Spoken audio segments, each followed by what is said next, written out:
যেমন কেউ যদি নিজের নফসের কথা শোনার উসুল বানিয়ে নেয় যে আমার নফস যা বলবে আমি তা শুনবো, আমার মন যা চাইবে আমি তা করব, তার জাহান্নামে যেতে আর ভিন্ন কিচ্ছু লাগবে না, কিছুই না। সিরেফ মনের কথাগুলো শুনবে, ওই মনটাই তাকে সোজা ধরে ধরে জাহান্নাম পর্যন্ত পৌঁছে দেবে। 2 নম্বরে শয়তান। ওই শয়তান আপনাকে কখনোই শেষ নিঃশ্বাস ত্যাগ করার আগ পর্যন্ত আপনাকে ভালো হতে দিতে চাইবে না। ব্যক্তি যত ভালো হবে তার সঙ্গে যে শয়তান লাগা থাকবে ওই শয়তানও সেই মানের হবে। মনে করেন একজন হুজুরের সঙ্গে যেই মানের শয়তান আছে, একজন সাধারণ মানুষের সঙ্গে ওই মানের শয়তান থাকবে না। একজন পীর সাহেবের সঙ্গে যেই মাপের শয়তান থাকবে আর একজন সাধারণ লোকের সাথে ওই মাপের শয়তান থাকবে না।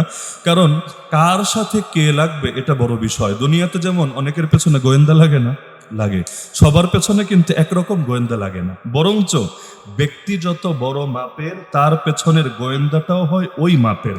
মনে করেন কোনো এক বড় রাজনৈতিক নেতার পেছনে গোয়েন্দাগিরি করবে, ওইখানে সাধারণ কোনো গোয়েন্দাকে পাঠাবেন, ওই মাত্রার পাঠাবে, বিভিন্নভাবে ফাঁদ পেতে রাখবে। কেন? ব্যক্তি যেমন তার উপরে তার পেছনে যে মেহনত করবে সেই লোকটার কোয়ালিটিও হয় তেমন। তো শয়তান সেও এই পরিমাণ যোগ্যতা তার আছে, যে কোনো ব্যক্তি, সে যত বড় হুজুর হোক, যত বড় পীর হোক, যত বড় নামাজি হোক, যত বড় রোজাদার হোক, যে কোনো মুহূর্তে তাকে সিরাতে মুস্তাকিমের পথ থেকে বিচ্যুত করে দিতে পারে। আর শয়তানের নিজস্ব ক্ষমতা নাই যে শয়তান জোর করে কান ধরে আপনাকে হেদায়েতের পথ থেকে সরিয়ে দিবে। যে আপনি এখন মসজিদে যাওয়ার জন্য বের হয়েছেন, শয়তান ঠাস করে একটা গালে চড় মারবে, ভাগ, কোনো মসজিদে যাওয়া যায় নেই, ভাগ এখান থেকে, না হলে তোরে আজকে মেরে ফেলবো।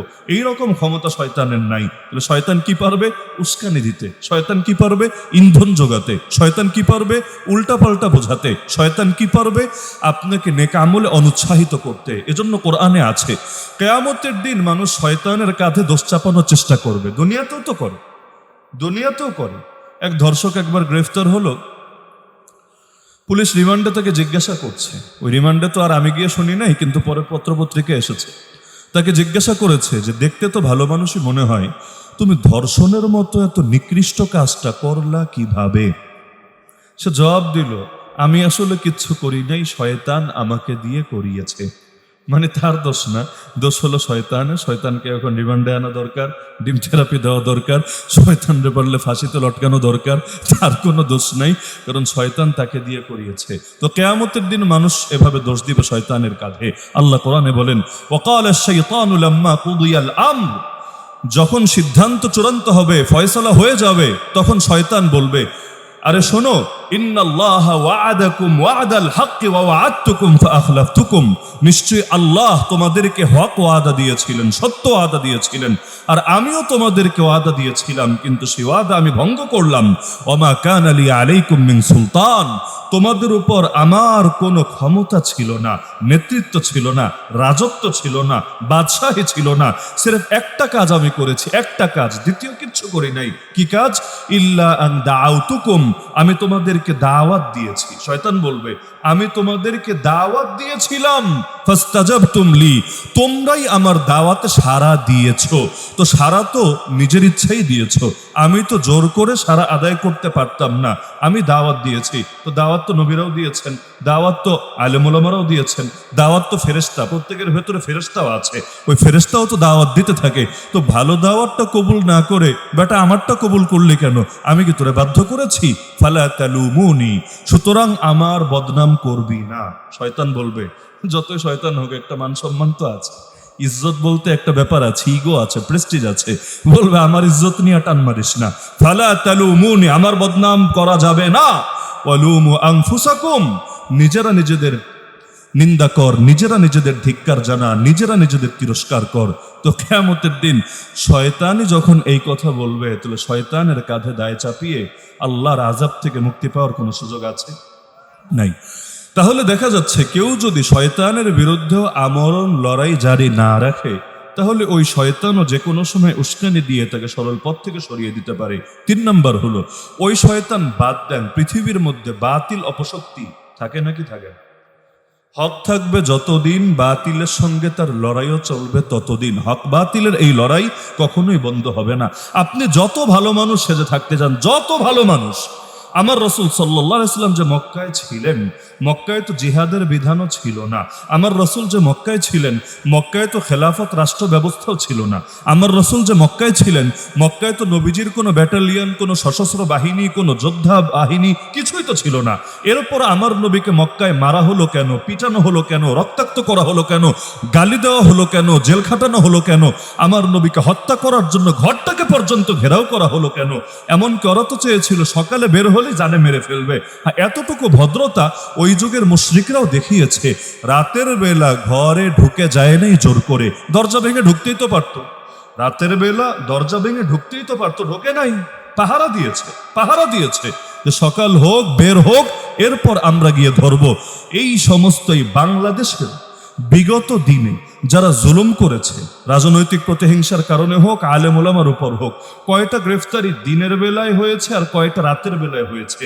রাতের বেলায় যেগুলো হয়েছে, এমনও দেখবেন বাংলাদেশের শ্রেষ্ঠ শ্রেষ্ঠ আলেম রাতের বেলা গিয়ে জোরপূর্বক ঘরে ঢুকে বেডরুমে পর্যন্ত চলে গিয়েছে। না কোনো ইজ্জতের পরোয়া করেছে, না সেখানে গিয়ে নারীর সম্মানের কোনো পরোয়া করেছে। এমনও তো ঘটনা ঘটেছে যে বাচ্চা পর্যন্ত পায়ে পড়ে যাচ্ছে যে আমার বাবাকে নিয়ে যায় না, লাথি মেরে ফেলে দিচ্ছে। এই বাংলাদেশের গল্প।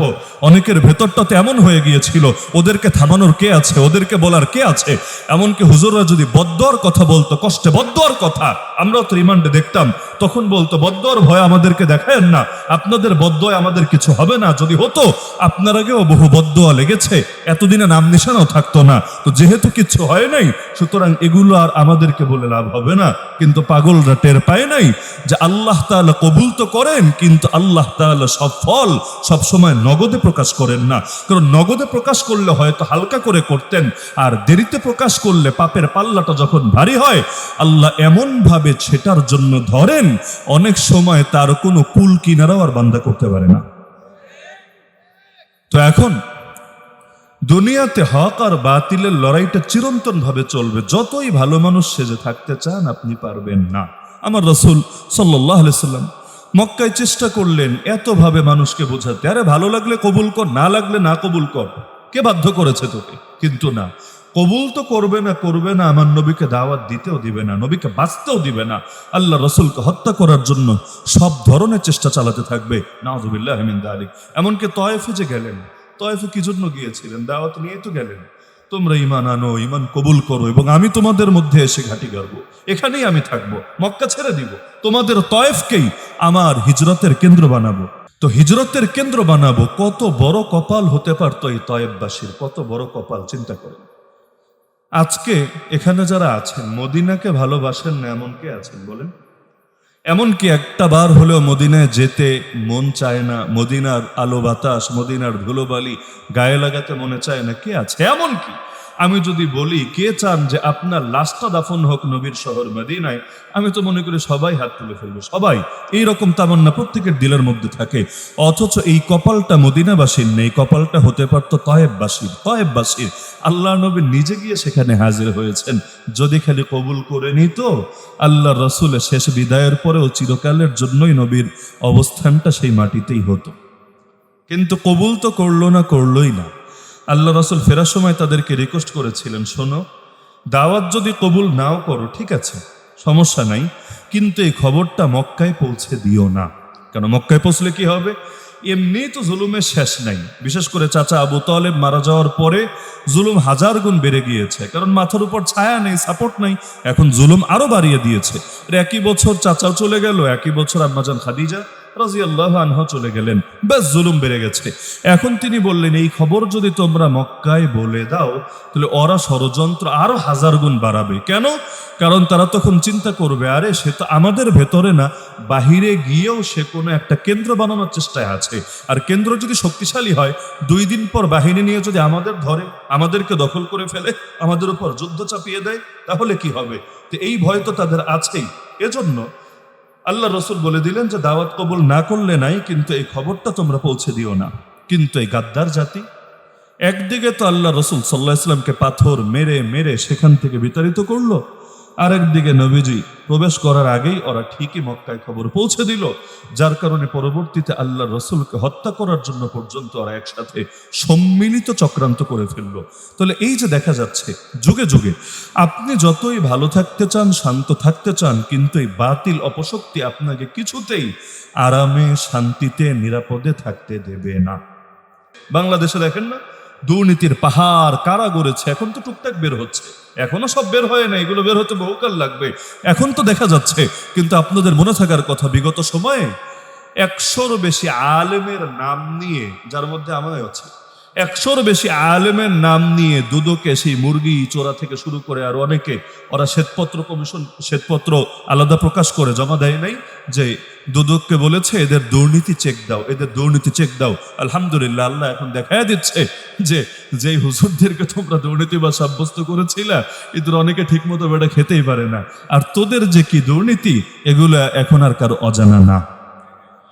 তার মানে কি, যে আপনি যতই ভালো থাকতে চান, এই যে এখন এমন একটা হালত দেখবেন, রাস্তায় দাঁড়িয়ে নিয়ে চলতে যাচ্ছেন, আপনি কোনো হুজুর না, সাধারণ মানুষ, দাঁড়িয়ে নিয়ে চলতে যাচ্ছেন, হঠাৎ দেখবেন দাঁড়িয়ে নিয়ে একটা টিটকারি মেরে ফেলেছে। হয়তো এগুলো গ্রামাঞ্চলে কম পাবেন, আলহামদুলিল্লাহ এখনো পর্যন্ত দিনদারির ক্ষেত্রে শহরাঞ্চলের চাইতে গ্রামের হালত অনেক ভালো, অনেক ভালো, অনেক ভালো। হ্যাঁ, এটা ঠিক, গ্রামে হয়তো অনেক জায়গায় শিরিক বেদাত বেশি ছড়িয়ে গিয়েছে, মানুষের মধ্যে ধর্মীয় জ্ঞান কম, পড়াশোনা কম, জানাশোনা কম, এ কারণে। কিন্তু আমি যদি একটা স্বাভাবিক রিপোর্টও দেখাই, ধরেন যে কোনো নির্বাচন, ধরেন সামনে নির্বাচন, আপনি দেখবেন শহরাঞ্চলে যদি কোনো বড় আলেম, অনেক বড়, সারা দেশে নাম করা আলেম, তিনি যদি চায় যে আমি ঢাকা শহর থেকে বা আমাদের সিলেট শহর থেকে, চিটাগাং শহর থেকে, মূল শহর থেকে আমি নির্বাচন করে পাশ করব, দেখবেন গোড়ার ডিম পাবে, গোড়ার ডিম। পাশ করবে দূরের কথা, তাহলে সেখানে কোনো সুবিধাই করতে পারবে না। এতে যদি বাংলাদেশের সবচাইতে টপ হুজুর হয়, টপ হুজুর সবচাইতে, যার উপরে হুজুর নাই, যাকে এক নজর দেখতে সবাই দেওয়া না, তাও রেজাল্ট এটাই হবে। অথচ এমন বহুত গ্রাম আছে, এমন বহুত মফস্বল এলাকা আছে, যাদের হয়তো ভালো রাস্তাঘাট নাই, ভালো রাস্তাঘাট নাই, কিন্তু সেখানে ইতিহাসে একজন দুজন না, বহুত আলেম বিভিন্ন সময় নির্বাচিত হয়ে এসেছেন। এই নির্বাচনটা কোনো দলিল না, কিন্তু এটা আমি সেটা বোঝার স্বার্থে বলছি যে এখনো পর্যন্ত গ্রামাঞ্চলের হালতের মধ্যে এটা আছে। যেমন গ্রামাঞ্চলে গেলে দেখা যায় ওই মা বোনেরা হয়তো অত কিছু বোঝে না, কিন্তু দিনের জন্য যখন কোনো ডাক আসবে যে আমরা কোরবানি দেই, যেমন ধরেন একটা মাদ্রাসা হচ্ছে, যে আমরা এই মাদ্রাসায় শরিক হই, এভাবে যখন ডাক আসে, এমনও হয়েছে, আমার নিজের অভিজ্ঞতা আছে, ওই রাজবাড়ি যখন আমি মাদ্রাসা করি, উদ্যোগ নেই মাদ্রাসা করা, এমনও হয়েছে যে এক ভাই তার বোনের কানের দুল দুটো নিয়ে এসেছে, আমাকে বলছে হুজুর আমার বোনে দুটো দিয়ে পাঠিয়েছে। তো আমি বললাম আসলে এটা আমি নিতে পারবো না, এটা নারীর জন্য অলংকার কতটা আবেগের জায়গা এটা আমরা জানি এবং বুঝি, এটা নিতে পারবো না। আপনি তাকে বলবেন যে আমরা তার জন্য দোয়া করবো, আর তিনি যে নিয়াত করেছেন আল্লাহ 100% সওয়াবই তাকে দিয়ে দিবেন, সওয়াব তাকে কম দিবেন না। কিন্তু একজন নারীর এতটা স্বপ্নের জিনিসটা আমি এখানে ব্যয় করতে আমার দিল সায় দিচ্ছে না, কাজ আটকে থাকবে না, আলহামদুলিল্লাহ মাদ্রাসার কাজ এমনি হয়ে যাবে, আর আমরা ওই কষ্টেও নাই, এ বাধায়ও নাই যে আমাদের এখন এটার জন্য এটা করতে হবে।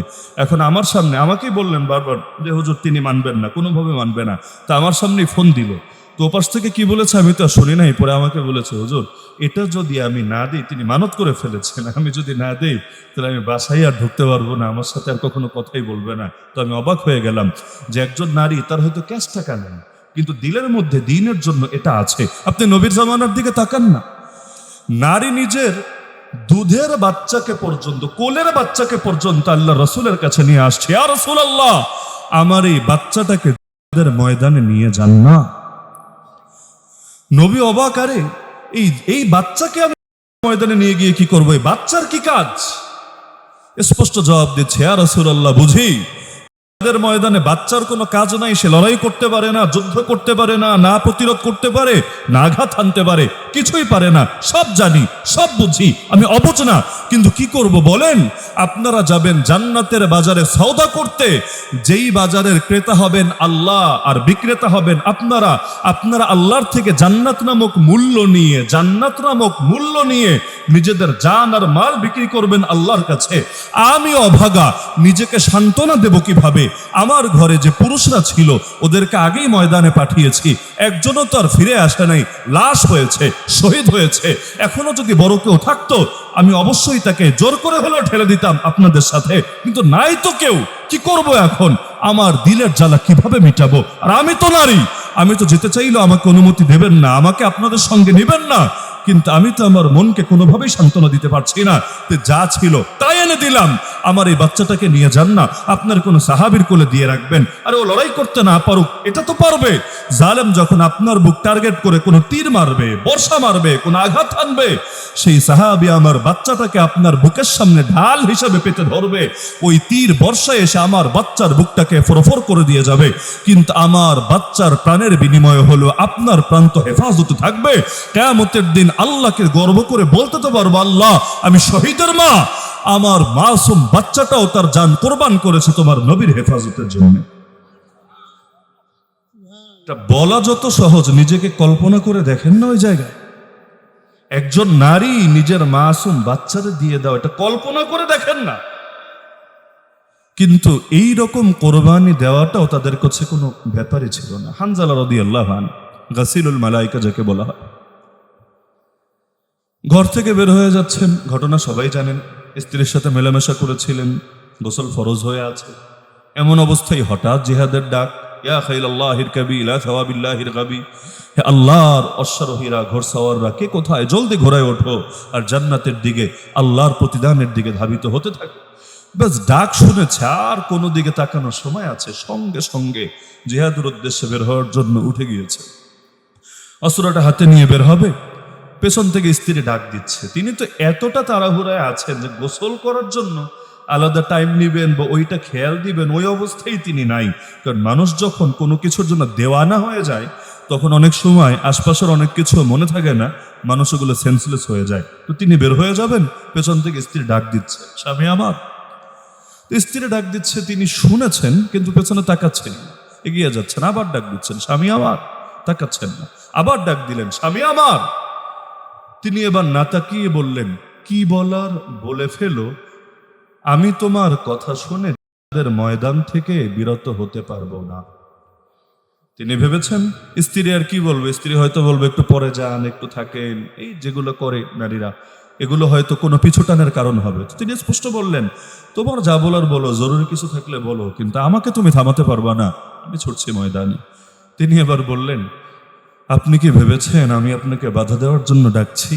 আপনিও নবীর যেমন একজন সাহাবী, নারী হতে পারি, আমিও তো আল্লাহ রাসূলের নগণ্য একজন সাহাবী। আমি তো শুধু এ কথা বলার জন্য আপনাকে ডেকেছি,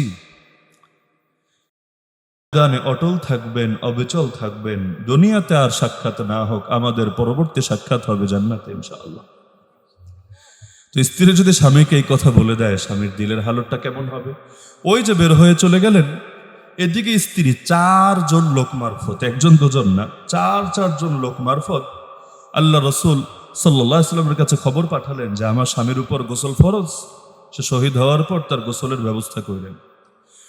তো যুদ্ধ তো প্রচন্ড ভয়াবহ অবস্থা, খবর তো আল্লাহ রসুল পর্যন্ত পৌঁছে গিয়েছে, কিন্তু এটা নিয়ে কেউ আর সিরিয়াস হতে পারে নাই যে কেন বলেছে, কি কারণে বলেছে। পরবর্তীতে দেখা গেল যে বাস্তবেই শহীদ হয়ে গিয়েছেন তিনি, এবং স্বাভাবিক তো শহীদকে আলাদা করে গোসল দেওয়া হয় না। কেন? কারণ তাকে সেই কাফনের মধ্যে, সেই রক্তমাখা অবস্থায় তাকে দাফন করে দেওয়া হয়।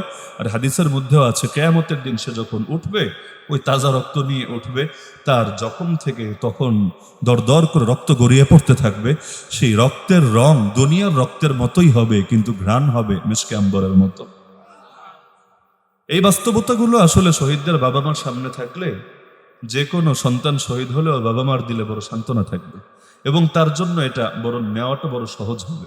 যেমন বদর যুদ্ধের পরে এক নারী এসে আল্লাহ রসুলকে বলল, ইয়া রাসূলুল্লাহ, আমার ছেলে কোথায় আছে আপনি আমাকে বলেন। শহীদ হয়ে গেছে, এরপরে আমার ছেলে কোথায় আছে আপনি বলেন, যদি সে জান্নাতি হয়, যদি সে জান্নাতি হয় তাহলে আমি সবর করব, তাহলে আমার কান্নাকাটির দরকার তো নাই, কারণ আমার মানিক যদি আমার কোলে থাকতো, যত ভালো থাকতো, জান্নাতে অবশ্যই এর চাইতেও ভালো আছে।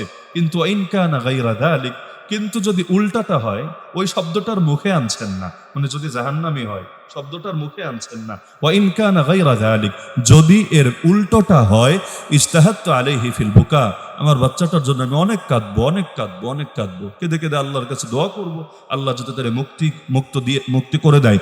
তো এজন্য আমাকে আপনি আশ্বস্ত করেন আমার পুত্রটা কোথায় আছে।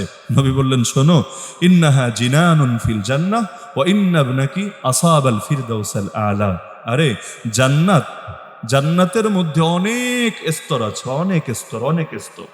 এর মধ্যে তোমার পুত্র, সে যেহেতু শহীদ হয়েছে বদরে, তোমার পুত্র জান্নাতুল ফিরদাউসের আলা স্তরে আছে। তো এটা শুনে সেই নারীর দিল খুশ হয়ে গেল।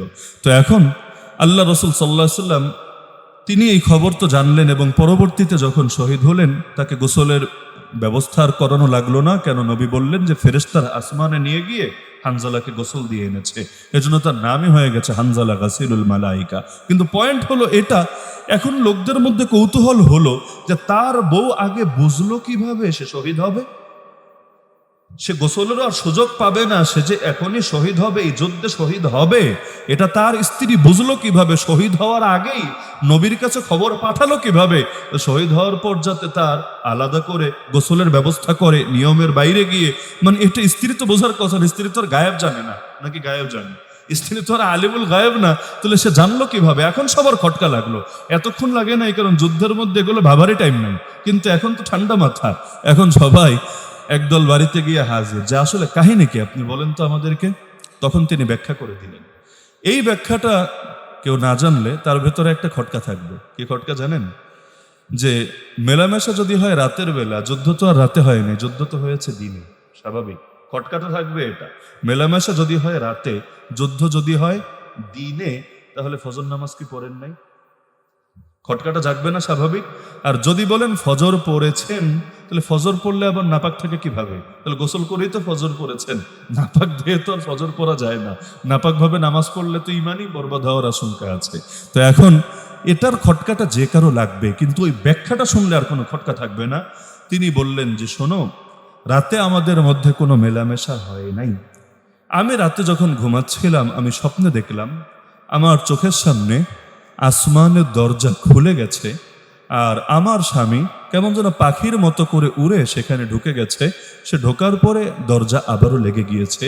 এটা দেখে আমার বুঝতে বাকি থাকলো না, আল্লাহ যেহেতু শহীদকে পাখির আকৃতি, জান্নাতের মধ্যে পাখির আকৃতি দিয়ে দেন, তো আজকে আমার স্বামী সম্ভবত যুদ্ধ হবে আর সেখানে আমার স্বামী শহীদ হবে। তো এটা যখন আমি দেখলাম, কিন্তু দিলকে তো মানাতে পারছিলাম না, কিভাবে বিদায় দিব। তো যখন ফজর নামাজ পড়ে তিনি আসলেন, তখন আমি তাকে বলি নাই, এটা স্বপ্নের কথাও বলি নাই, আমার আশঙ্কার কথাও বলি নাই। যদি মনটা তার দুর্বল হয়ে যায়, যদি দিলের হিম্মত কমে যায়, আপনি চিন্তা করেন, যদি দিলের হিম্মত কমে যায়, বলি নাই, উল্টা অন্য কথা বলেছেন যাতে মনোবল বাড়ে, স্থির থাকে, কিন্তু এটার কথা বলেন নাই। বরঞ্চ তার সাথে মেলামেশা করেছেন, স্বাভাবিকভাবে সব সম্পূর্ণ হয়েছে। কিন্তু তিনি বলেন, ওই যে রাতের স্বপ্ন থেকে আমার মাথায় গেঁথেছিল আমার স্বামী হয়তো শহীদ হবে, এজন্য আমি আল্লাহ রসুলের কাছে সংবাদ পৌঁছে দিয়েছি। তাহলে ওই নারীদের হালত আর বর্তমানের নারীদের হালত, বর্তমানের নারীরা তো পারলে জিহাদের পথে আরো পিছুটান হয়ে থাকবে, এমনটাই না বাস্তবতা? এমনকি বলবে, দুনিয়ায় এত মানুষ থাকতে তোর কি দরকার আছে, তোর কি দরকার আছে? এক সময় ছিল মা ঠেলে দিত সন্তানকে, এক সন্তানের লাশ এসেছে আরেক সন্তান। এমনকি উহুদ যুদ্ধে গুজব ছড়িয়ে গেল আল্লাহ রসুলকে শহীদ করে দেওয়া হয়েছে। শয়তান গুজব ছড়িয়ে দিল আল্লাহ রসুলকে শহীদ করা হয়েছে। সংবাদ পৌঁছে গেল মদিনায়। মদিনা থেকে এক নারী পাগলের মতো ছুটে আসতে লাগলো যে আল্লাহর রসুল শহীদ হয়েছে। না, মানে এটা কেমন কথা, তিনি নিজেকে সামলাতে পারছেন না। কই মদিনা, কই উহুদ, কখনো হজে গেলে দেখে আসেন কত দূর, তিনি ছুটে যাচ্ছেন তো যাচ্ছেন। রাস্তায় একজন থেকে খবর দিল, কই যাও, তুমি দুঃসংবাদ শুনেছ? কি দুঃসংবাদ? তোমার স্বামী শহীদ হয়ে গেছে। সে বলল, আরে স্বামীর কথা রাখো, আমাকে আগে বলো আমার নবী আসলে কেমন আছে। বললো, নবী কেমন আছে আমরা জানি না, আমাদের কাছে অথেন্টিক নিউজ নাই। আবার ছুটছে। রাস্তায় আরেকজন খবর দিল, আরে কই যাও, দুঃসংবাদ শুনেছো? কি দুঃসংবাদ? আরে তোমার ভাইও তো শহীদ হয়ে গেছে। বললো, আরে রাখো ভাইয়ের কথা জানতে চাই নাই, আগে আমাকে বলো নবী কেমন আছে। আবারও ছুটে যাচ্ছে, কেউ নবীর সংবাদ দিতে পারছে না। আবার গেল, একজন বলল, আরে তুমি জানো যে তোমার পুত্রও তো শহীদ হয়ে গেছে। বলে, রাখো না সবার কথা, আগে বলো আমার নবী কেমন আছে। অবশেষে একজন তাকে বলল, না আলহামদুলিল্লাহ, নবী বেঁচে আছেন, নবী বেঁচে আছেন। খবরটা গুজব ছিল, তবুও বলছে, না নিজ চোখে দেখা পর্যন্ত আমি বিশ্বাস করব না, তোমরা মনে হয় আমাকে সান্ত্বনা দেওয়ার জন্য বলছো।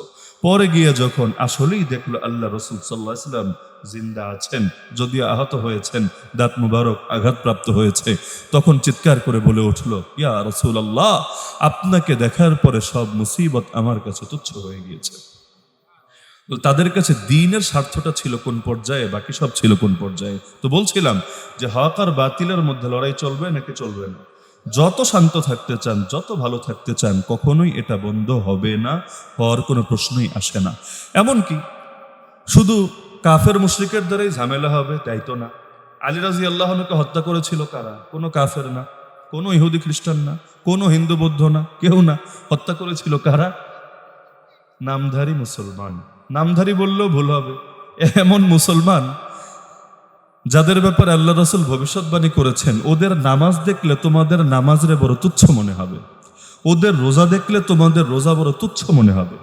এমনকি ওই যেই খুনিটা আল্লাহ রাসূল সাল্লাল্লাহু আলাইহি ওয়াসাল্লামের এত প্রিয়, আলী রাদিয়াল্লাহু আনহুকে হত্যা করলো, ওই খুনিটারে যখন মৃত্যুদণ্ড দেওয়া হচ্ছিল, শেষ মুহূর্ত পর্যন্ত আল্লাহর নামের জিকির করে যাচ্ছিল।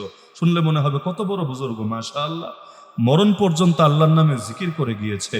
কিন্তু সে আলী রাদিয়াল্লাহু আনহুকে মুসলমানই মনে করতো না, এবং তাকে যারা আমিরুল মুমিনিন মানে তাদেরকেও মুসলমান মনে করতো না। এদেরকে অন্যায়ভাবে হত্যা করত এবং এদের বিরুদ্ধে আর যুদ্ধে পর্যন্ত নেমে গিয়েছিল। তাহলে মুসলমানদের মধ্যেও বহুত ভাগাভাগি, দলাদলি, ফেরকা হয়ে এর দ্বারাও বহুত ফিতনা হবে নাকি হবে না? তাহলে এই মোকাবেলাও তো করে যেতে হবে। তাহলে জিহাদ এবং মুজাহাদা এমন এক জিনিস, মৃত্যু পর্যন্ত এটা জারি থাকবেই থাকবে। এটা যত বাড়বে মুমিনের ঈমান তত মজবুত হবে। ঢালকানগরের হযরত জাফর সাহেব, ঢালকানগরের পীর সাহেব দামাত বারাকাতুহুল আলিয়া, বহু আগে, আমরা তখন ছাত্র, একবার বয়ানের মধ্যে শুনছিলাম, তিনি নিজেই বলছেন খানকায় বসেই, যে আমি যদি এক যুগ এই খানকায় বসে জিকির করি, এক যুগ এই খানকায় বসে জিকির করি, তবু আমার ঈমান ওই পাওয়ার পয়দা হবে না যেই পাওয়ারটা আমি যদি এমন কোনো পরিস্থিতিতে পড়ি যে আমি জিহাদের ময়দানে, আর আমার ডান কানের লতি ঘেঁষে একটা বুলেট চলে গেছে, আর বাম কানের লতি ঘেঁষে আর একটা বুলেট চলে গেছে, এদিকে তাকায় দেখি কেউ নাই, এদিকেও তাকায় দেখে আমার সাথে আমারে বাঁচানোর কেউ নাই, সামনে পেছনে কেউ নাই, খালি দুশ্মন, গুলি আসছে আর আসছে। ওই সময় আল্লাহর উপর ভরসা, আল্লাহর উপর তাওয়াক্কুল, ঈমানের মধ্যে পাওয়ার এত বেশি পয়দা হবে, যেটা আমার এই 12 বছর ঠান্ডা মাথায় এসিতে বসে জিকির করলেও হয়তো পয়দা হবে না। কথাটা বাস্তব মনে হয় নাকি অবস্থা? তাহলে পরীক্ষা এটা কোনো খারাপ বিষয় না। পরীক্ষা যত আসে মুমিনের ঈমানের মধ্যেও তত বেশি তেজ আসে, আলহামদুলিল্লাহ। হ্যাঁ, পরীক্ষা আবার দুই রকম হয়, কিছু পরীক্ষা বান্দাকে আগায় দেয়, কিছু পরীক্ষা বান্দাকে পিছায় দেয়। আল্লাহ মাফ করুক আমাদেরকে। দুনিয়াতে যারা টাকাওয়ালা, টাকাও তো আপনার জন্য পরীক্ষা। যাদেরকে আল্লাহ সৌন্দর্য দিয়েছেন, সৌন্দর্য আপনার জন্য পরীক্ষা। আল্লাহ তাআলা যাদেরকে মেধা দিয়েছেন, মেধাও পরীক্ষা, জ্ঞান দিয়েছেন, জ্ঞানও পরীক্ষা, যেটা দিয়েছেন সেটাই পরীক্ষা। স্ত্রী সন্তান, এটাও তো পরীক্ষা। কোরআন বলছে, ইন্নামা আমওয়ালুকুম ওয়া আওলাদুকুম ফিতনা, নিশ্চয়ই তোমাদের মাল এবং তোমাদের সন্তান হলো ফিতনা। আর ফিতনা শব্দের অর্থই হলো পরীক্ষা। ওই ফিতনা মানে খারাপ কিছু না, ফিতনা শব্দের অর্থই হলো পরীক্ষা। ওয়ানাবলুকুম বিশ-শাররি ওয়াল খাইরি ফিতনা, আমি আল্লাহ তোমাদেরকে পরীক্ষা করব, কখনো মন্দ দিয়ে, কখনো ভালো দিয়ে। কখনো কিছু দান করে পরীক্ষা করেন, কখনো আবার কিছু দান না করে পরীক্ষা করেন। এই যে পরীক্ষা, সুলাইমান আলাইহিস সালামকে আল্লাহ রাজত্ব দিয়েছিলেন নাকি দেননি? এত বড় রাজত্ব দিয়েছেন, যে রাজত্ব ফেরাউন নমরুদও কল্পনাও করে নাই। এত বড় রাজত্ব দিয়েছেন, কিন্তু এই রাজত্ব তাকে আল্লাহর থেকে দূরে সরায় নাই। ওসমান গনি রাদিয়াল্লাহু আনহু টাকা পয়সা কম ছিল না, এক যুদ্ধে, এক তাবুকের যুদ্ধে এই পরিমাণ দান করেছেন। বর্তমান বাজার দর হিসাব করলে প্রায় 100 কোটির কাছাকাছি হতে পারে। বর্তমান বাজার দর হিসাব করলে এক জিহাদে তার দানের পরিমাণে 100 কোটির কাছাকাছি হতে পারে। এই যদি হয় এক জিহাদে দান, তা আল্লাহর বান্দার মোট সম্পদ কত? আপনি চিন্তা করেন, মোট সম্পদ কত চিন্তা করেন। তাহলে এই এত টাকার মালিক হয়েও টাকা তাকে আল্লাহর থেকে দূরে সরাতে পারে নাই। অপরদিকে ফেরাউন, নমরুদ এরাও তো ক্ষমতা পেয়েছিল, যদিও সুলাইমান আলাইহিস সালামের মতো এত বড় ক্ষমতা না, কিন্তু এই ক্ষমতা কিন্তু এদেরকে আল্লাহর কাছে নেয় নাই, উল্টা আল্লাহর থেকে দূরে সরিয়ে দিয়েছে। বাংলাদেশেও দেখেন না, যারা ক্ষমতায় যায় না, যাওয়ার আগে প্রত্যেকে মাশাআল্লাহ পারলে আল্লাহর জন্য, আল্লাহর বান্দাদের জন্য, দ্বীনের জন্য জান কোরবান করে দিবে। এমন একটা হালত হয় না? কেউ ক্ষমতায় যাওয়ার আগে বলবে মদিনা সনদ দিয়ে দেশ চালাবো, বলবে না? ইসলামী কোনো দল না, ইসলামী দল হলে তো কথা স্বাভাবিকই লাগবে। সাধারণ দল হয়ে মদিনা সনদ দিয়ে দেশ চালাবো, কেউ বলেও নাই যে আপনি চালাবেন কি না, মদিনা সনদ দিয়ে না মক্কা সনদ দিয়ে না তয়েফ সনদ দিয়ে, কিন্তু প্রেম যেন উপচে পড়ে দ্বীনের জন্য, মদিনা সনদ দিয়ে দেশ চালাবো। এমনকি তখন মাথা থেকেও পর্দা সরে না, সবসময় পর্দার ভেতরে আবৃত থাকে, অথচ ক্ষমতা আসতে দেরি হয়, রূপ পরিবর্তন হতে দেরি হয় না। এখনো এই যে সামনে নির্বাচন, দেখা যায় মসজিদে নতুন নতুন কিছু নামাজি পাওয়া যায় না, শুক্রবার দিনে আসবে সবার পরে, গিয়ে বসবে সবার আগে, আবার ইমাম সাহেবের থেকে মাইক নিয়ে 2 মিনিট কথা বলারও চেষ্টা চালাবে। আর কোন রকম নির্বাচন চলে গেলে আর 5 বছরে মসজিদের বারান্দায়ও খুঁজে পাওয়া যায় না। এমন লোক নাই সমাজে? মসজিদের বারান্দায় পাওয়া না গেলে তাও একটা কথা হতো যে বাসায় মনে হয় পড়ে, কিন্তু এমন পাপিষ্ঠ আছে যারা পরবর্তীতে গিয়ে ইসলামের বিপক্ষে কথা বলে, নাস্তিকতা সুলভ কথাবার্তা বলে। ওই এক টাকলার কথা আপনাদের মনে আছে কিনা আমি জানি না, ক্ষমতায় থাকতে বলেছিল রাষ্ট্রধর্ম ইসলাম রাখবো না, সংবিধান থেকে বিদায় করে দিব, বলেছিল না? অথচ ক্ষমতাটা যেতে দেরি, ওয়াজ মাহফিলে বৈশা বক্তার পাশে বৈশা বয়ান শুই না কাঁদতে তার দেরি না। এখন আর রাষ্ট্রধর্ম ইসলাম আর ইসলামের প্রতি তার মহাব্বতে কোনো কমতি থাকে না। ওইখানে তারে বসায়া বক্তা তাকে ধুয়ে দিচ্ছে, তার এটার সমালোচনা করছে, আর কোনো ধরনের কোনো আপত্তি তার মুখে আসছে না। এই হলো ক্ষমতায় থাকা আর না থাকার পার্থক্য। তো পরীক্ষা, আল্লাহ যখন কোনো কিছু দেন, দেওয়ার পরে যদি আল্লাহর সঙ্গে আপনার সম্পর্ক বাড়ে আলহামদুলিল্লাহ, কিন্তু ওইটা দিয়েই যদি আল্লাহর সঙ্গে দূরত্ব বাড়ে নাউযুবিল্লাহ। বহুত নারী এমন আছে যারা পর্দা করে না সিরেফ এই কারণে তারা অনেক সুন্দরী। বিশ্বাস হয় না? তারা যদি এত সুন্দরী না হতো তাহলে পর্দা করত, কিন্তু এত সৌন্দর্য যদি ঢেকেই রাখে তাহলে এত সৌন্দর্যের দাম কি থাকে?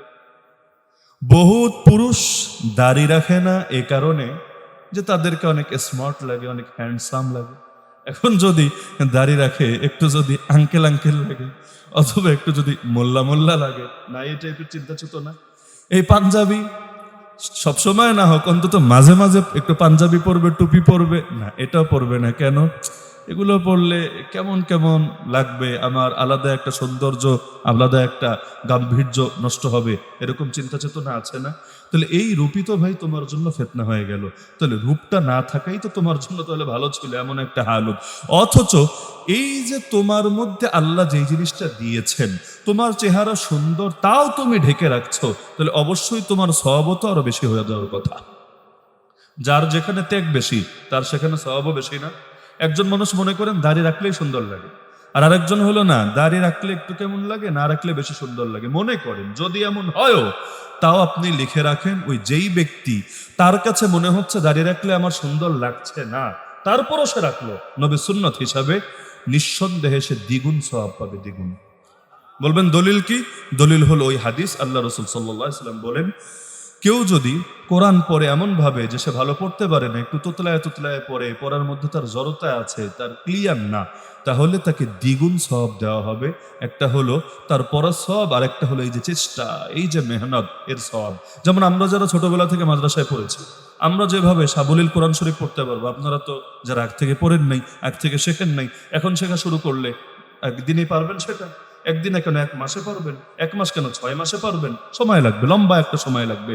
এখন আপনার যতদিন ওই পর্যায়ে না আসবেন, এর আগে পড়তে আপনার কষ্ট হবে না? অবশ্যই কষ্ট হবে। পড়তে গেলে হয়তো একটু জড়তা আসবে, একটু তোতলাবেন, একটু হবে। এই যে কষ্ট করে পড়লেন, আর আমি যে কষ্ট ছাড়া পড়লাম, সওয়াব কার বেশি হবে জানেন? আপনার বেশি হবে, আপনার বেশি হবে। কেন? কারণ আমি শুধু পড়ার সওয়াবটা পাচ্ছি, আর আপনি পড়ার সওয়াবও পাচ্ছেন, আর এই যে এক্সট্রা কষ্টটা আপনার হচ্ছে, ওইটার জন্য আল্লাহ আপনার আলাদা সওয়াব দিবেন। তাহলে লসটা কোথায়? লসটা কোথায়? দুনিয়াতে সবার শারীরিক চাহিদা একরকম না, এটা তো বোঝেন। খাবারের চাহিদাও না, অন্য চাহিদাও না, সবারটা এক পর্যায়ে থাকে না। একজনের চাহিদা অনেক বেশি, নিজের কন্ট্রোল করা তার অনেক কষ্ট। অনেকে আছে বিয়ে করার পরও বিয়ে করার পরও তার নিজেকে কন্ট্রোল করা অনেক কষ্ট হয়, আজে বাজে এই সেই বহুত কিছু তার মধ্যে আসে। এই মানুষটা যদি তারপর আল্লাহর জন্য নিজেকে কন্ট্রোল করে, আর আরেকজনের চাহিদাই কম এজন্য সে নিজেরা কন্ট্রোল করে, আপনি কি ভেবেছেন দুইজনের সব সমান হবে? প্রশ্নই আসে না, প্রশ্নই আসে না। বরঞ্চ যার কষ্টটা বেশি হবে, ত্যাগ বেশি হবে, আল্লাহর কাছে তার মর্যাদা ওর চাইতে 1000 গুণ বেশি হবে, 1000 গুণ। তো এজন্য পরীক্ষার ব্যাপারে সচেতন থাকবেন। তা আমার সব বার্তার মূল বার্তা হলো, জিহাদ আর মুজাহাদা ছাড়া মুক্তির কোনো পথ আছে? কোনো পথ নাই। কষ্ট লাগবেই লাগবে। দুনিয়াটা কষ্টেরই জায়গা, আর দুনিয়া সিজনুল মুমিন, দুনিয়া মুমিনের জেলখানা, ও জান্নাতুল কাফির, কাফিরের স্বর্গ, কাফিরের বালাখানা। যেহেতু ইসলাহি মাহফিল, আমার আজকে মূল বার্তা এটাই থাকবে, সেটা হলো প্রত্যেকে প্রতিটা দিন 2টা কাজ করবেন, জাস্ট 2টা কাজ। সারাদিন না পড়লে অন্তত ঘুমের আগে। 1 নম্বর কাজ হলো, যখনই সুযোগ পাবেন, আগেই তো বললাম সারাদিন না পেলে অন্তত ঘুমের আগে সবচাইতে বেশি করে তওবা করার চেষ্টা করবেন। তওবায় কোনো জমা রাখবেন না। আগামী মাহফিলে করব, পীর সাহেবের কাছে গিয়ে করব, শুক্রবার দিনে করব, মসজিদে গিয়ে করব। তওবা করতে কিচ্ছু লাগে না, ওই নির্দিষ্ট কোনো বাক্যও লাগে না। যদি আস্তাগফিরুল্লাহ বলতে না পারেন, কোনো সমস্যা নেই, কোনো সমস্যা নেই। তওবা মানে ফিরে আসা। কার কাছে? আরে কার কাছে? আল্লাহর কাছে। আল্লাহর থেকে দূরে সরে গিয়েছিলেন, আল্লাহর কাছে ফিরে আসবেন প্রতিদিন, অন্তত ঘুমানোর আগে। কারণ ঘুমানোর আগে কেন বলছি? কারণ এই ঘুম কোনোদিন নাও ভাঙতে পারে, কোনো গ্যারান্টি নেই। বাকি টাইমে তাও তো একটা নয়তো গোসায় টোসায় কিছু নেওয়া নিলেন, একটু টাইম পাইলেন, 2-4 মিনিট পাইলেও পাইতে পারেন, তাও গ্যারান্টি নাই। তো ঘুমের মধ্যে তো ওইটাও নাই। এজন্য ঘুমাতে যাওয়ার সময় তো দোয়া কি পড়ি? আল্লাহুম্মা বিসমিকা, হে আল্লাহ আপনার নামে মরি আর আপনার নামে জিন্দা হই। তার মানে এটা যে এক প্রকার মরণ, এটা তো ঘোষণা দিয়ে আমরা ঘুমাই। আবার ঘুম থেকে উঠে কি বলি? আলহামদুলিল্লাহিল্লাযী আহিয়ানা বাদা মা আমাতানা ওয়া ইলাইহিন নুশুর। প্রশংসা সেই আল্লাহর, একবার মরণ দেওয়ার পর আবার জীবনটা ফিরিয়ে দিলেন। তাহলে একরকম মরণ যদি না হয়, তাহলে এই দোয়া তো আর হতো না শুরুতে এবং শেষে। তাহলে ঘুমাতে যাওয়ার আগে অন্তত তওবার বোঝাটা মাথা, মানে গুনাহের বোঝাটা মাথা থেকে নামিয়ে নিবেন। দিল দিয়ে আল্লাহর কাছে সারাদিন যা হয়েছে আল্লাহর কাছে একদম কাকুতি মিনতির সাথে ক্ষমা চেয়ে নেবেন। আর বান্দার হকগুলো যত সম্ভব জমায়ে রাখার চেষ্টা করবেন না। হ্যাঁ, একান্ত ঋণ টিন নিয়েছেন, পরিশোধ করতে পারছেন না, তো এক জায়গায় নোট রেখে দেন, যেটা আত্মীয় স্বজনও জানবে। মরলে যাতে অন্তত আপনি না পারলে অন্য কেউ পরিশোধের একটা ব্যবস্থা থাকে। স্ত্রীর মোহর অনাদায়ী রয়েছে, দিয়ে দেন না। যদি দিয়ে দিতে না পারেন, ওইটাও ঋণের তালিকায় জমা রাখেন। বোনের হক, এরকম আরো যত কিছু আছে সব জমা রাখেন। বাংলাদেশে অধিকাংশ মানুষ জায়গা জমির বন্টন করে না, এটা একটা ট্যাবু ভাবে, লজ্জা ভাবে, লজ্জা। আরে বাপ মারা গিয়েছে, এখনই যদি আবার এই জায়গা জমি নিয়ে আলোচনা শুরু করি, মানুষ কি বলবে? অথচ এই যে বন্টন না করে যার যেভাবে পারছে দখল করে করে খাচ্ছে, এটা যে অনেকের ক্ষেত্রে হারাম ঢুকছে তার পেটের মধ্যে, অর্থ কোনো খবরও নাই। এজন্য ওলামায়ে কেরামের থেকে মাসআলা জেনে যে আমরা এই কয়েকজন আত্মীয় আছে, এই পরিমাণ রেখেছে, এগুলো ভাগ বটোয়ারা করে নেওয়াই ভালো। আপনি ভাগ নেওয়ার পরে আপনি আরেকজনকে দিয়ে দেন না, কোনো সমস্যা নাই। কিন্তু ওই অস্পষ্ট রেখে কেউ কামাবে আর কেউ, যেমন বন্যা বঞ্চিত হয় ব্যাপকভাবে, থাকে স্বামীর ঘরে, এজন্য আর কিছু পায় না, এক পর্যায়ে সব যায় বেদখল হয়ে। কিয়ামতের দিন এই বোনই যদি আল্লাহর আদালতে বাদী হয়, পরিণতি কি হবে খবর আছে? বলবেন বোন তো, আরে বোন তো ছেড়ে দিবে। আরে বাপ মাই যে সময় এমন এক হালত, বাপ মাই অনেক ক্ষেত্রে ছাড় দিবে না, আর সেখানে বোন নিয়ে আপনি বসে আছেন। কিয়ামতের দিনের পরিণতি যে কত ভয়াবহ, নবীরাই ইয়া নাফসি বলতে থাকবেন, আর সেখানে আপনি কার ভরসায় বসে থাকবেন?